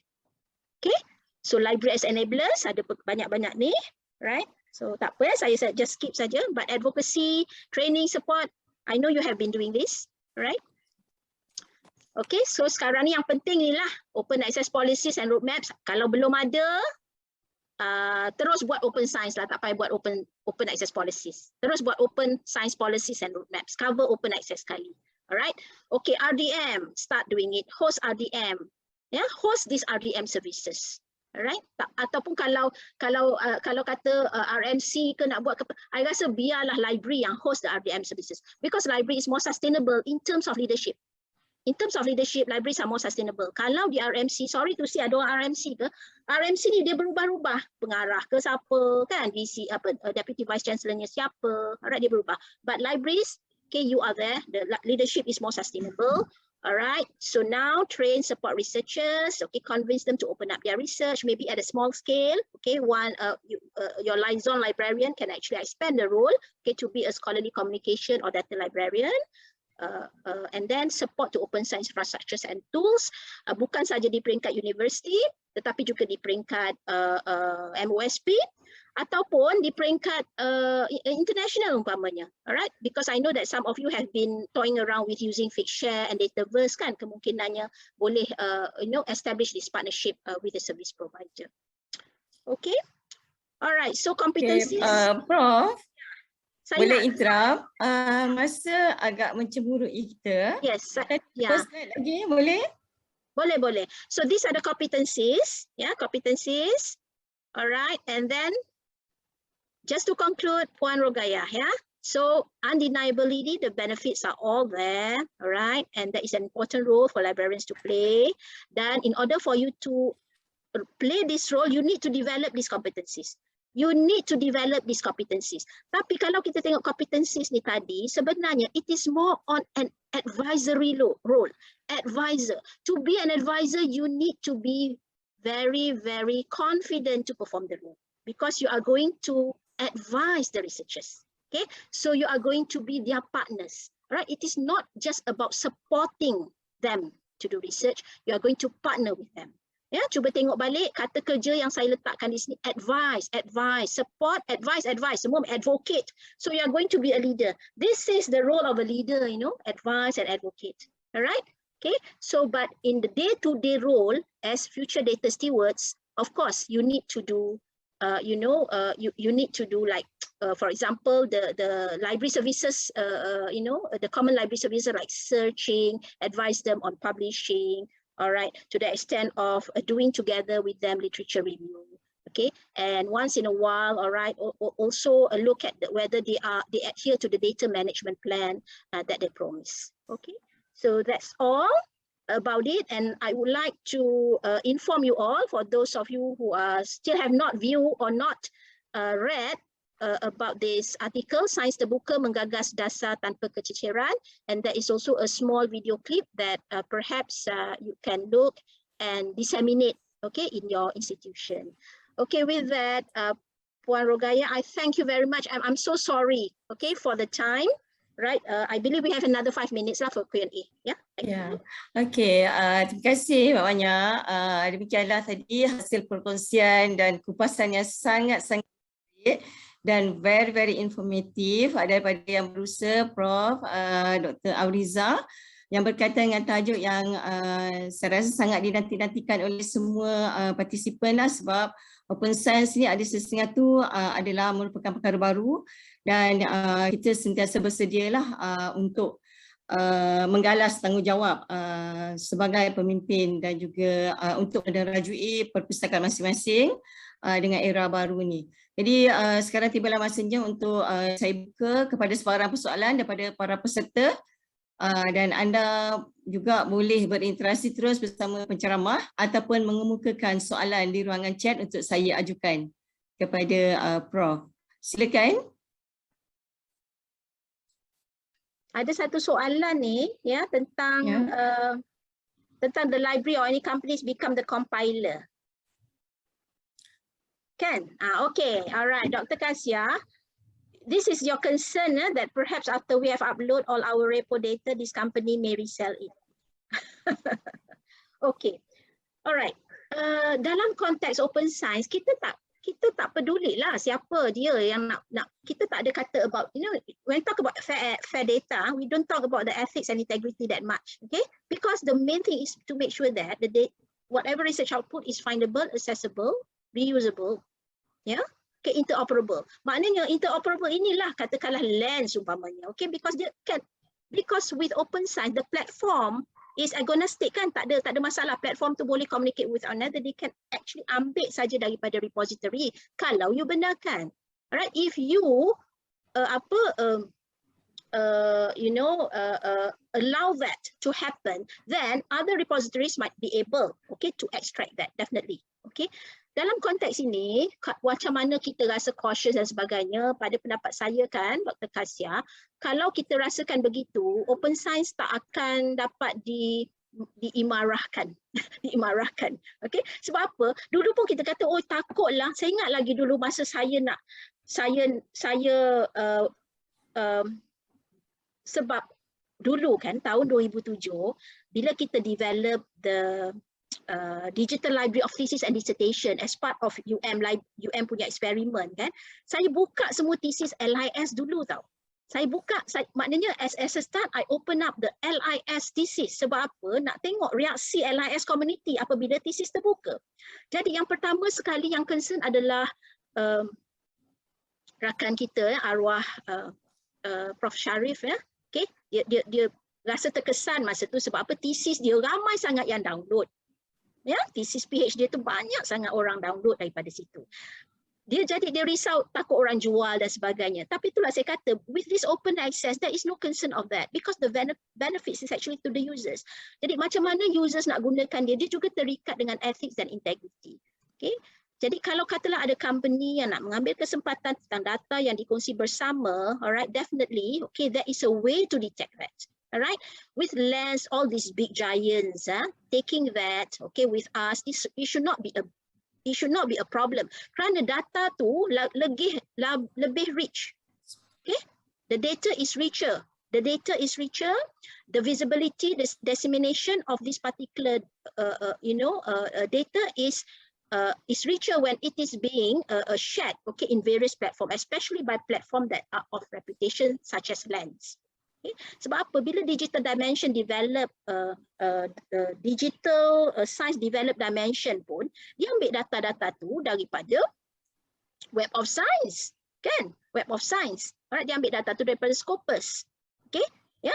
But this platform actually they are sharing the data. Data tu maknanya diambil dari situ. Macam katakanlah remember that guy who wrote about the top 2% highly cited researcher tu kan. Data tu dia kongsi bersama. Macam mana data tu digunakan? It is being enriched so that people know, other institutions can develop top 1% or top 2%, scientists in their own country. Right? Yeah. So I don't see that as I don't see that as an issue. I don't see that as much. I understand that, okay, for academic libraries you have invest a lot. You invest a lot dari segi tenaga kan, nak populate all your repository. You invest a lot. Okay, maknanya kita dah banyak letakkan masa dalam tu. Tapi orang lain ambil dan sebagainya. Alright? But perhaps you need to look it in a different way. Okay, so this particular platform make it available, and definitely this platform they are not going to do that without your consent. I don't believe that. Even ProQuest kan, bila dia nak masukkan thesis, dia akan minta kebenaran. These are professionals, okay, profit making. Lens is not that much. Lens is an open platform. Lens is very much recognized, okay, by the International Science Council. Lens, ini Lens ni memang dia practice open science. Dia bukan macam Web of Science or Scopus Lens ni. Digital science dimensions ini adalah platform yang practice open science. Okay, Prof. Terima kasih. Soalan yang kedua daripada Puan Ros Nur Zaini Rusli. Prof, citizen science project spanning every field of research and age group. There's something for everyone. Kalau orang sastra minat sains, tak ada masalah untuk join. Ada tak dalam negara projek yang telah dibuat bersama masyarakat? Dan apakah peranan perpustakaan di situ? Okay, silakan Prof. Okay, alright. Kalau nak tanya saya ya tentang betul apa yang you cakap tu betul ya, Rose. Apa yang you cakap tu betul. Orang sastra minat sains tak ada masalah untuk join. Okay, this is what we call as transdisciplinary research. Okay, citizen science ni memang dia nak foster that transdisciplinary, interdisciplinary. Ada tak dalam negara projek yang telah dibuat bersama masyarakat? Ada, memang ada. Dekat Terengganu ni apa dekat dam tu apa? The dam. Orang UMT boleh jawab ke? Orang UMT mungkin orang Terengganu. Ya, Terengganu. Ya, yang ada orang that's a specific group of, nak kata bukan maknanya orang asli, but a group of indigenous people juga tau dekat sana. Okay, because the dam, what is it called ya? Empangan tu ke? Empangan apa? Ada empangan apa? Empangan Kenyir. Empangan Kenyir, yes, that's it. Empangan Kenyir. I rasa UMT dengan UM community pun ada, they collaborate with people from Empangan Kenyir. Ya, sebab nak masuk situ, umpamanya dia nak masuk situ challenging, but for the people outside there to go out to meet them lebih senang. So these people from Empangan Kenyir, the indigenous group, alright, participate in this. They are collecting, species, recording species dan sebagainya. Macam di UM pun dulu ada the Rimba Ilmu punya project, okay, collecting, species lah, plants and all that. Ada, alright. Okay, ada dan kalau nak tengok kepada hasil kajian sebegini, boleh cari sebenarnya, okay, tapi mungkin perkataan citizen science itu tidak digunakan. Alright, okay. Okay, ada tak yang bersama community dan apakah peranan perpustakaan? Perpustakaan. Oh, there's a lot of peranan there. Alright, so kalau perpustakaan nak mainkan peranan yang lebih besar di dalam aspek citizen science, definitely, okay, what you can do is try to reduce the time for them searching for literature. Kan? Sebab apa? Bila penyelidik ni dia search for literature, dia ambil masa juga, right? But for you, okay, to participate with them, okay, and reduce the time for literature, bukan hanya carikan saja, tetapi extract dan tulis semula. Maknanya you need to have that skills where you analyze, compare, contrast of the literature. Macam buat literature review. SLR is actually is a very needed competency now, okay, for researchers, for librarians to participate or partner with researchers. Ini bukan dalam konteks open science sajalah, ya. When you do partnership with the researchers. Tapi peranan pustakawan di situ memang banyak. In fact, saya pernah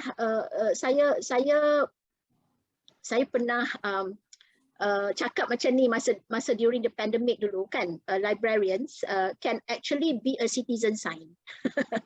During the pandemic, people cannot go to the library, right? But the librarians can actually be citizen science. Okay, in the context of maknanya peranan di situ bukan sebagai librarian. Okay, they are actually the citizen scientists for researchers. Yeah, so they boleh collect data, but whatever data that you want regarding to, okay, first of all, your professional background, okay, and also the discipline that you are trained for. Kan, macam Porogaya mungkin your first degree, mungkin I'm not sure, but some of you your first degree is in science, in social science kan. So dalam apa-apa aspek pun you can always, okay, collaborate in your capacity as a librarian, okay, or your capacity as a public, as a citizen science. Okay, thanks, Prof. Soalan yang seterusnya daripada Puan Nurani Muhtar daripada UIA. Prof. Abrizah, I see a lot has to be done by the library. So what is left for the Research Management Center of our university? I mean, where is the demarcation, sepadan function between the library and the Research Management Center of a university? Okay, alright. If you want to have a clear demarcation, maknanya I nak tahulah yang ni I buat, yang itu I buat, okay. But in the end the spirit is not that lah. Tapi kalau betul-betul nakkan ada a clear demarcation roles, okay, and you need to have, in terms of this, in terms of I would say research data management or research management, you need to have a research data governance lah. You need to have a RDG in place. Okay, siapa control, yeah? Because our research data governance tu memang penting, so you need to have that. There is a need for you to have that. All research performing institution ada itu. So kalau tak ada, please look at that, RDG. Okay, thanks, Prof. Another two, Prof. Thank you, Prof. The benefit of open science to the society, especially in the social economy aspect and well-being. All right. Okay, let me just touch on this, okay, about the benefits of open science to the society that have access to research output. Okay, sebab apa? Society kita ni daripada pelbagai kalangan kan, ada yang ada akses kepada research output, ada yang tak ada akses. Okay, ada yang ada akses to research output ni, rata-rata mereka ni memang they have good academic background. Okay, maknanya mereka ni kalau baca jurnal, dia boleh baca je jurnal tu, dia faham. That's not an issue. Alright. Tetapi bagi golongan yang tidak faham, okay, there is a need for the community, research community, academic community which involve the libraries to develop a more informal channel of communication for them. And that is happening. Saya bagi contoh, London School of Economics. London School of Economics developed a scholarly blog that is very highly used by the research community. Maknanya kalau ada artikel-artikel ataupun penerbitan yang dilaporkan secara saintifik dalam jurnal, dia keluarkan, dia tulis semula. Okay, identify lah siapa yang boleh tulis semula dalam konteks melaporkan kepada golongan yang lebih general lah. Alright, that's scholarly blogs. So, I do hope, I dah cakap dah beberapa kali. Itu saya cakap Dr. Kasya. Dr. Kasya, it's high time for librarians to develop a scholarly blog. Okay, maknanya kalau saya cakap hari ni pasal open science, perhaps you can just kupas sikit, tulis mula dalam scholarly blogs, alright, so that everybody can talk about it, access about it, especially now you're talking about the context of citizen science, perhaps, in a layman's term. Dan sekarang ni yang penting, you ada skills kan, develop visualization, tak perlulah scholarly blog tu, tak perlulah dalam bentuk narrative tau. You can develop infographics as well. Infographics. Yeah. Okay. Okay, thanks, Prof. Oleh kerana rasa kita kesempatan untuk meneruskan membaca, ada 3 lagi soalan. I rasa mungkin soalan ni kita akan menjawab secara bertulis, kita hantar kepada Prof untuk dijawab. Boleh. Okay, jadi mohon supaya Prof membuat sedikit urusan daripada topik yang telah diberikan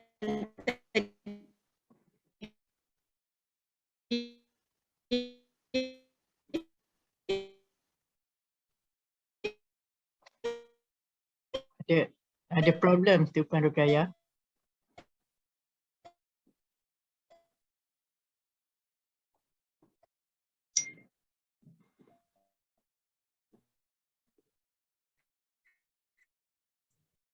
Assalamualaikum Prof. Izinkan saya mencela. Mungkin connection untuk Puan Rukaya ni ada masalah. Apa yang cuba disampaikan oleh Puan Rukaya adalah mungkin boleh Prof buat rumusan atau kesimpulan untuk sesi kali ini.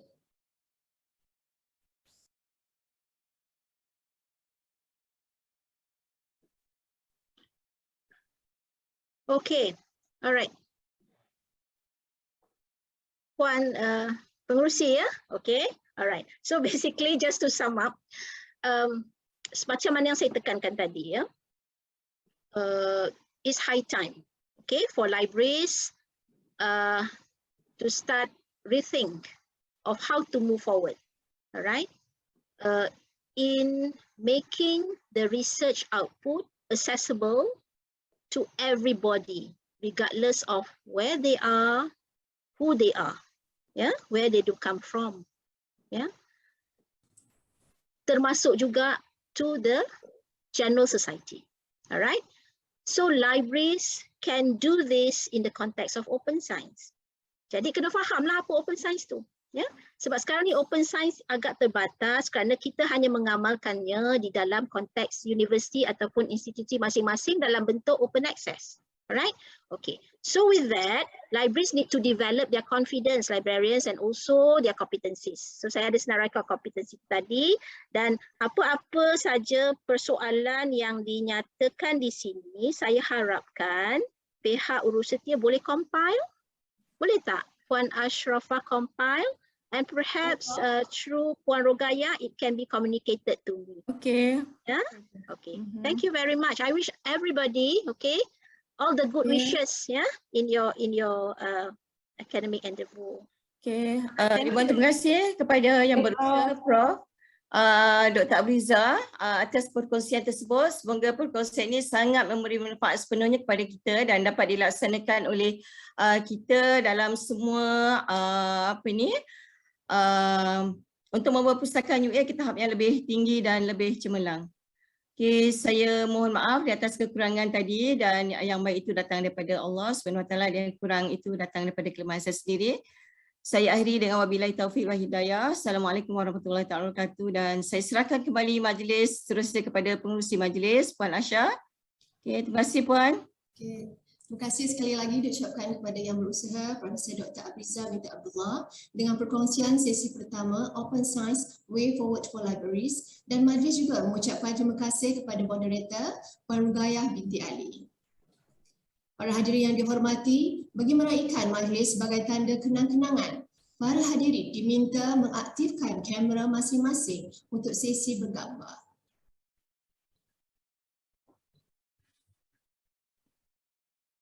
Baik, kita mulakan. 1, 2, and stop sharing kot because the slide is still on the screen. Still on screen. Boleh minta bantuan Profesor, Prof? Oh, okay. Nampaknya skrin dah kembali. Nampaknya semua peserta dah bersedia. So kita berikan senyuman. Okay, 1, 2, 3. Okay. Okay, kali ini sekali lagi kita tunjukkan pula thumbs up. 1, 2, 3.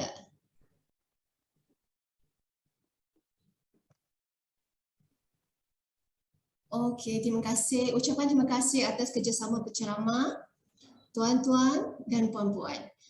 Tuan-tuan, puan-puan para peserta program, kita akan rehat seketika dan kita akan bersiaran semula pada jam 11 pagi. Terima kasih dan jumpa lagi. Terima kasih Prof.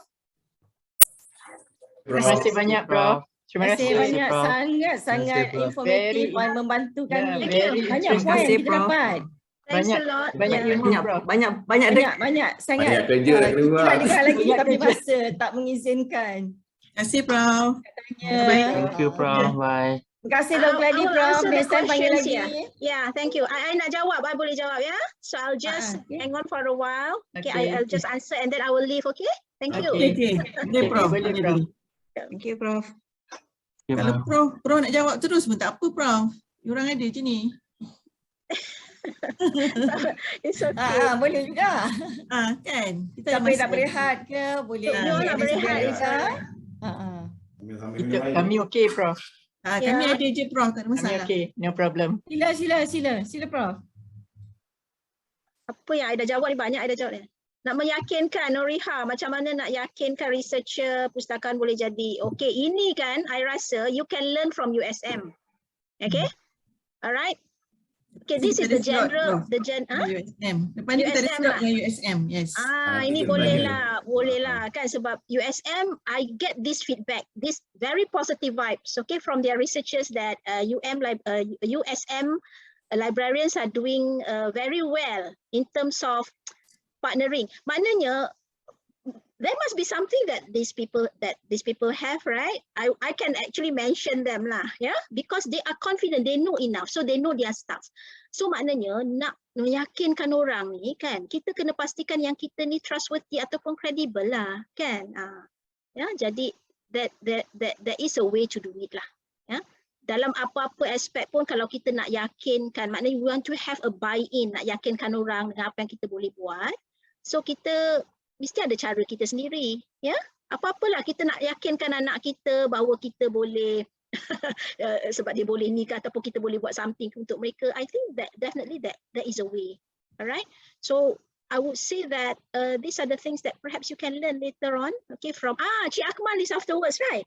Ya, betul, Prof. Yes, I think this Funny. is Akmal can answer this. Okay. Alright. References to data. Tak adalah. Actually, I nak cakap dengan you, with open science kan sekarang ni, saya sebagai penyelia ataupun saya sebagai reviewer of a journal article, alright, lagi mudah saya untuk menilai hasil kerja seseorang ataupun student saya sendiri. With open science. Sebab sekarang ni open citation upon data. Jadi apa yang mereka, bila mereka tulis sesuatu yang salah, senang saya nak detect. Okay. Jadi dalam open science ni, seseorang penyelidik akan lebih berhati-hatilah bila mereka menulis, melaporkan dapatan kajian dan sebagainya. Sebab kalau ada salah sikit je, masyarakat dekat sana akan tahu, open to public scrutiny. Saya nak bagi contoh, dulu saya pernah publish satu artikel ni, okay, it's a good journal dan sebagainya, tetapi artikel itu dia ada platform dia ada certain platform yang bila kita menerbit saja, automatically that platform will capture the paper that we write. ResearchGate is one. Lagi satu Kudos. Okay, lagi satu ada PubPeer. PubPeer pula dekat dalam tu bila artikel kita ada dekat situ, bukan kita letak PubPeer yang ambil. Macam Dr. Kasiah kata tadi kan, Lens akan ambil dan sebagainya. This is the practice. Okay, yang PubPeer ni diambil supaya masyarakat boleh community dekat situ dia boleh bertanya tau. Jadi bila dah publish satu hari and then the paper is captured by ResearchGate, okay, and then it is captured by PubPeer. Alright? Jadi dekat PubPeer tu orang mulalah bercerita tentang dia tanya, dia tag saya dan sebagainya. Dia minta saya jawab soalan tentang apa yang saya tulis. Ya? Yeah? So in this open science punya environment, alright, our work is exposed to public scrutiny. Orang cepat nak semak. Jadi apa-apa yang kita salah interpretasi dan sebagainya, okay, akan cepat detect. Bila cepat detect, cepatlah boleh kita perbaiki. Jadi sekiranya perkara itu saya dahulukan dengan meletakkan artikel itu di preprint server supaya orang komen, lagi cantik kan? Ya? Okay. Tetapi sebab saya boleh memberikan maklum balas dekat dalam PubPeer itu sendiri secara telus dan sebagainya, kenapa saya berbuat begitu, tak ada masalah. Yang ada masalah jika betul-betul you buat silap dan sebagainya sampai artikel itu akan ditarik balik. That one is really. Alright? So it's a cautious. Ya? Okay, so apakah open data menyebabkan salah interpretasi oleh pengguna? Ini kalau pengguna yang nak gunakan, tak ada masalah kalau dia interpret dan sebagainya. Masalahnya bila dia interpret tu dia sebarluaskan dalam konteks yang tidak betul. That one is cautious lah. So word caution. Alright. Okay, so RG communication, yes, true Noraini.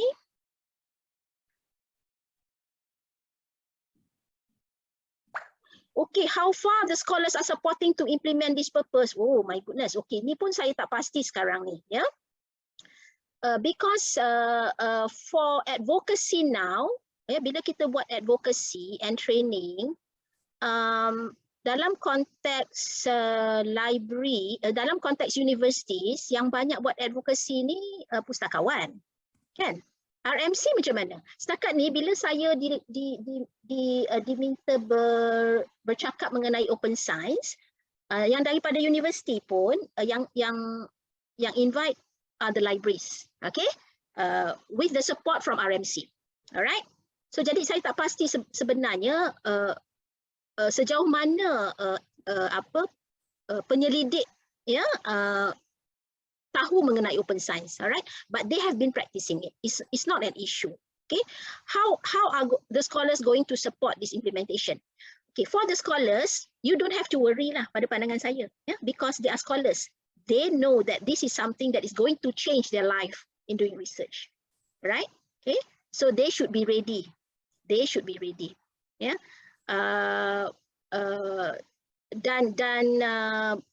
Dan dalam negara kita ni apa-apa pun sebenarnya untuk memastikan bahawa satu golongan tu menyokong suatu dasar tu, ya, it has to be mandated. It has to be mandated, ya. Okey, sama juga kan Ros, sama juga ya. Okey, data tentang akses, kongsi, security dan sebagainya. Okey, this is not an issue because the dasar, kalau kita ada dasar, universiti ada dasar open access, open data ataupun open science sendiri pun, isu-isu tentang security, copyright, isu tentang hasil kerja yang untuk dikomersialkan dan sebagainya, mesti ada letakkan di dalam polisi tersebut. Okay, so in your open science, open access, open data policy, issues about issues about ownership of data, provisions of data, to what extent data should be shared, must be there. Mesti ada, tak boleh tak ada ya. Okay, jadi cuba tengok balik polisi UNESCO punya recommendation. Maknanya dalam UNESCO punya recommendation on open science, apa perkara yang perlu ada bila kita nak bangunkan polisi ataupun garis panduan. Right? So your garis panduan, your policy should address about the issues about data sharing that involve information security, the security about the country, about copyrights, about commercial aspect of research data dan sebagainya. Alright, so I think I have answered that. Yeah. Thank you. Prof, nak tanya sikit Prof. Saya pun nak tanya. Saya nak tanya kita punya status dasar untuk open data untuk peringkat nasional dah ada dah? Okey, di peringkat nasional kita ada National Malaysian Open Science or National Open Science Policy guidelines.